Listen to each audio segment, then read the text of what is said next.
The Psycho Rangers are probably the most iconic evil rangers in the franchise of the series, and in the graphic novel The Psychopath, we get to dive deep into their mindset and what the characters are like, even behind their helmet, believe it or not. And in this review, we're going to be talking about Power Rangers The Psychopath graphic novel, out today, and oh boy, there's a lot we need to talk about with this review. So let's dive right into it. All that power. All that power. All that power. Now with this review, I'm not going to have many images up on the screen because I want a lot of people to go into this with a fresh pair of eyes. Now the Psychopath isn't out on bookshelves until next week from what I've heard, but out now. You can buy it digitally on Amazon.com or Comixology. Pick it up digitally because reading this digitally is a lot of fun, so be sure to pick it up digitally on Comixology.com. But like I said earlier, I'm not going to show many images of the comic because I want everyone to go in this surprised, and I'm not going to go too deep into spoilers with this review because like I said, I want everyone to be surprised and have their own set of thoughts when reading The Psychopath. I'm not going to go really deep into spoilers. Maybe I will, maybe I won't, because I'm recording this off the fly with my initial thoughts of The Psychopath. Now, The Psychopath takes place after Lost Galaxy and in between the Trials of Astromina storyline we got in the 2018 annual last year. So this storyline takes in between those events, and I can see why it took place in between those events, because the last act of the story, like the closing segment, does sort of initiate what happened in that storyline, because Andros and Andros and Karone had a falling out in that storyline, or they mentioned they had a falling out, and in this issue that falling out is actually explained if you read the comic, if you read the full story. Now I won't get to it until later on in the review, but that falling out is explained.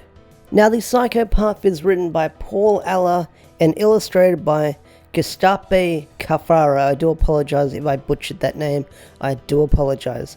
So The Psychopath opens up on the moon with Trek being revived, and then after that we cut straight away to KO-35 where it's being attacked. It's being invaded by these Psycho Rangers and they're looking for Karone, or what they call Astromina, because the Psycho Rangers are very, very interesting in this comic because they all view each other as a family. Well, Trek does, because Trek is one of the main focus in this comic. Trek is sort of the main villain. He's not like a looming threat in this comic, but he is sort of someone who has different ways how he views the Psycho Rangers compared to Karone, and we're going to get into that later on. So Karone hands herself into these Psycho Rangers where they capture her and they take her aboard the ship, and Karone's mission throughout this comic is to rehabilitate these Psycho Rangers and make them good people, because she feels just remorse for what she did in space when she was Astromina, where she captured innocent people,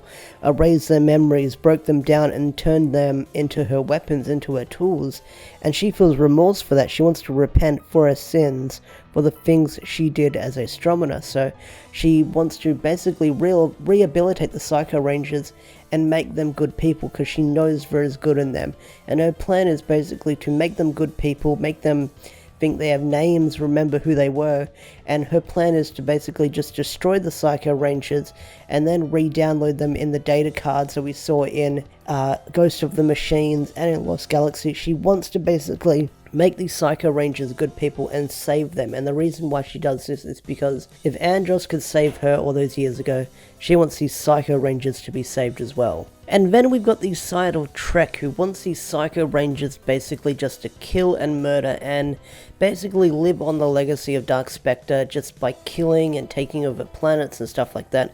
He just wants these Psycho Rangers to murder, and he views them as their family. Like when he first meets Karone, he keeps calling them his sister, while the Psycho Rangers call Karone their mother. It's a weird family perspective that everyone has throughout this issue. Like everyone views family in a totally different way, and that's what these Psycho Rangers are. They're sort of like family in the way the actual Power Rangers are family together as a team. They're just more of a sick and twisted way of being a family, and that's kind of really touching in a way. Like no matter what team you are, good, evil, even the villains can view each other as a family. And that's what Karone wants to do. She wants to make the Psycho Rangers just be a happy family, doing whatever they want, because she knows they're good people, and they were good people before she changed them, so she just wants to make them good people again. And that's like another awesome moment. And the reason why the book is called The Psychopath, it's because when Andros and Karone are talking about her plan, Andros says, "Are you insane?" And Karone basically replies, "No, my plan is psycho," which is a really nice little line there. So that's kind of why the book is called The Psychopath. It's the path that Karone is going down to make these Psycho Rangers good people again. I could be wrong, I'm probably just speculating and making up stuff as I go along, but that's just how I view it. Like, Karone, like, this is more of a Karone story and a Psycho Rangers story than it is a Andros story, because Andros is on the cover, and he was teased in the artwork and what he'd be getting up to, saying he would be teaming up with Karone.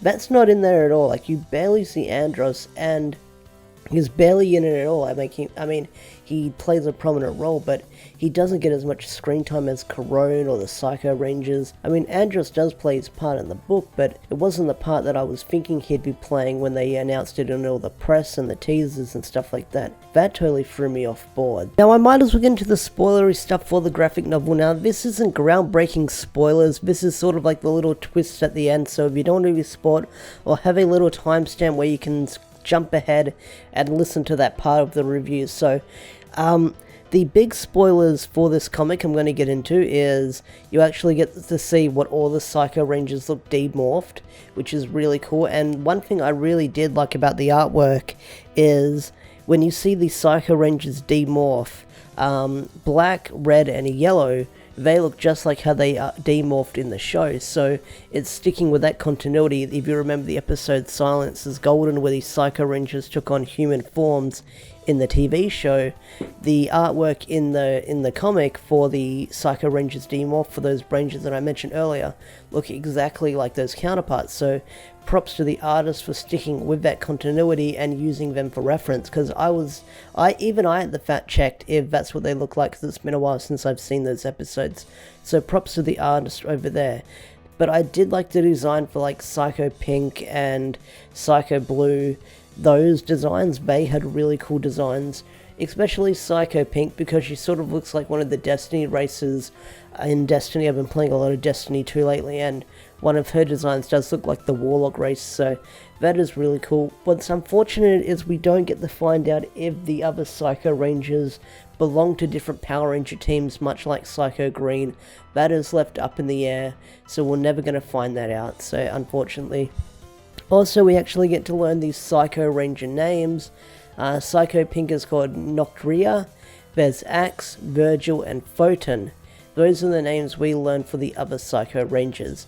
And that is we don't know who's who, that's the thing. We learn their names, but we don't know who's who. Even in the back of the book where you get to see the sketches and the designs, they're not labelled with who's who, which is the biggest mystery, so you can guess who was who was named who, apart from Psycho Pink, who we learn her name. Well, she gets given a name in this issue, which is really cool. We actually get the Psycho Rangers giving a name. But I'm really hoping that Psycho Blue is called Virgil for the sake of being blue, if you know what I mean. But either way, that is really cool, and I do like their designs. Their human designs look really freaking cool, and like even the ones that we've seen before, they stayed true to their designs that we've seen in the show. Also, Trek isn't killed, Psycho Green isn't killed, they just throw him in jail at the end on the spaceship, so Psycho Green is still alive in the series, in the comic continuity, so if they want to do a sequel or they want to bring Psycho Green back, that is always up in the air if they want to do anything with that character ever again. He's not killed off. I mean, it's comics, if you kill off a character in a comic, they can just be revived, kind of like what Psycho Green does at the start of the comic.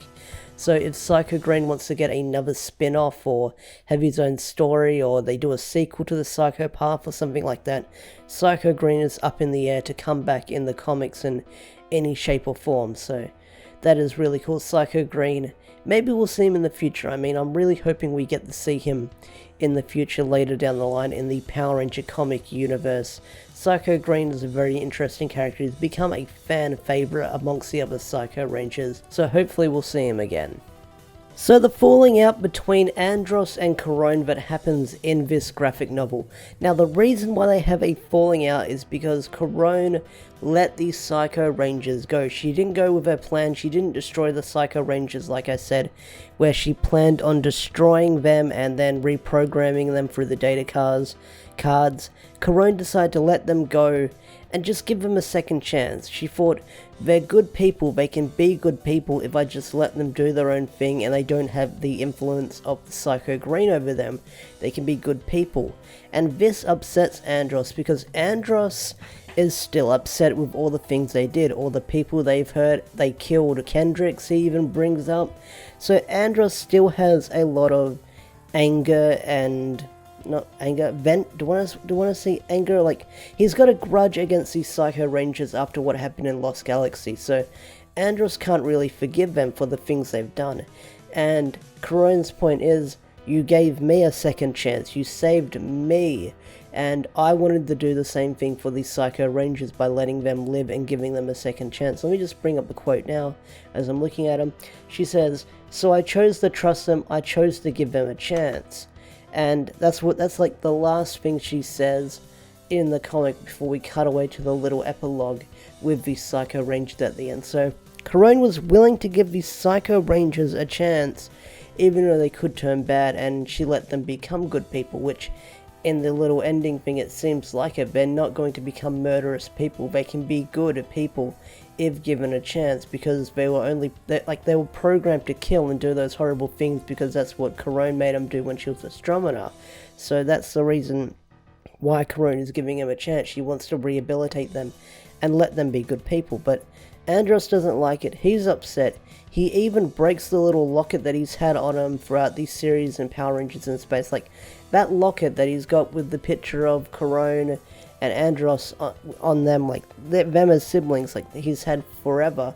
He even breaks it, which, if I remember correctly, he breaks in the Shattered Grid Annual. I think you even see it breaking, if I remember correctly. If I'm wrong, I'm wrong. I'll have a little note up on me, but someone will probably correct me in the comment section if they made it this far. But yeah, like, the damage between Andros and Karone is, like, the relationship between Andros and Karone is damaged in this graphic novel. They have a big falling out, and like I said earlier, that falling out comes into the little story we got in the annual last year. So what are my final thoughts of the Psychopath graphic novel? Well, it's definitely worth checking out, that's for sure, but if you were hoping for a guns blazing action adventure storyline, you probably won't find that here. There's some action in it, but what this storyline is, it's basically a redemption story for Karone, for the Psycho Rangers, and it sort of dives into the mindset of those characters. So if you want to see more about the Psycho Rangers and what they're about and how they think, then this graphic novel is definitely for you if you're a fan of the Psycho Rangers, because this dives deep into their mindset, along with Karone, along with Andros. This is more about them, but mostly about these Psycho Rangers. So if you want to see some more Psycho Ranger goodness, this is definitely worth checking out.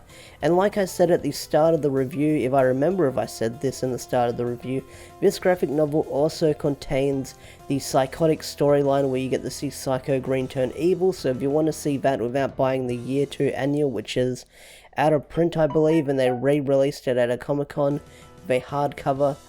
You can also find the psychotic Psycho Green storyline in this book as well, so definitely worth picking up if you want it for those things. But anyway guys, thank you so much for watching this review of Power Rangers The Psychopath. Be sure to go check it out, go pick it up, it's worth the read. I highly recommend it. But thank you so much for watching this review. If you enjoyed this review, slap that like button, subscribe to the channel if you're new, and I'll see you guys around. Peace out and take care. Thanks for watching.